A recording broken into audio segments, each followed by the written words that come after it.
Welcome to World News. Subscribe now to see the new video earliest. Thank you. Afghan warlord Hekmatyar returns to Kabul after peace deal. Mr. Hekmatyar, an Islamist warlord accused of numerous atrocities, leads Hezb-e-Islami, the country's second-largest militant group. Under the deal, he has agreed to accept the constitution and abandon violence. Some see the deal as a step forward for Afghanistan, but others say it could exacerbate divisions in the government. Kabul Hekmatyar traveled to the capital from Jalalabad amid tight security, his convoy guarded by an Afghan army helicopter. He is due to meet President Ashraf Ghani later on Thursday and then lead prayers on Friday at a prestigious mosque. A former prime minister, he is one of the most controversial figures in Afghanistan's modern history. Mr. Hekmatyar's return comes more than 20 years after the Taliban forced him from Kabul in 1996. He was one of 7 anti-Soviet faction chiefs who led a large number of Mujahideen fighters in the war against Soviet occupation in the 1980s. But he is remembered mostly for his role in the bloody civil war of the 1990s, when the Hezb-e-Islami clashed violently with other Mujahideen factions in the struggle for control of Kabul. The Hezb-e-Islami was blamed for much of the terrible death and destruction of that period, which led many ordinary Afghans to welcome the emergence of the Taliban. The civil war also led to Mr. Hekmatyar's fall from grace. He and his men were forced to flee Kabul when the Taliban swept into power. Another player vying for power, by Sikandar Kermani, BBC News, Kabul.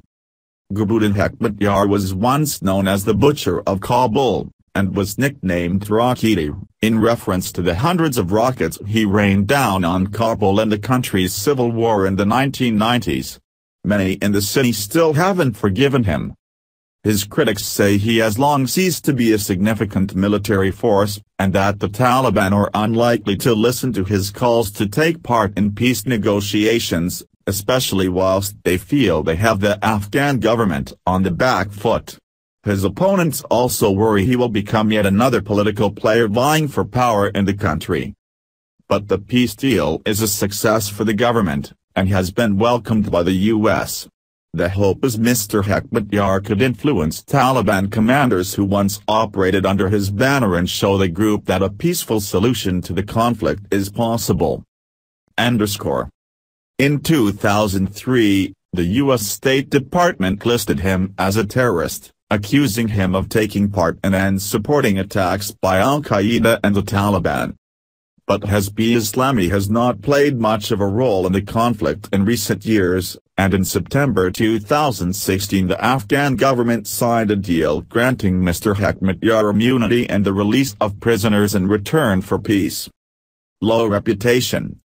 Hezb-e-Islami has supporters across the country, and there are hopes that the peace agreement may encourage some Taliban leaders to consider joining the process. But others are wary. One paper has accused him of speaking in a bullying tone and calling for a more centralized government that would entrench the dominance of one ethnic group. Mr. Hekmatyar is Pashtun, as is Mr. Ghani. But ethnic Tajiks, to back Chief Executive Abdullah, Mr. Ghani's former presidential rival and now partner in the National Unity Government, and the mainly Shia Hazaras, could see the warlord's return as a worrying sign.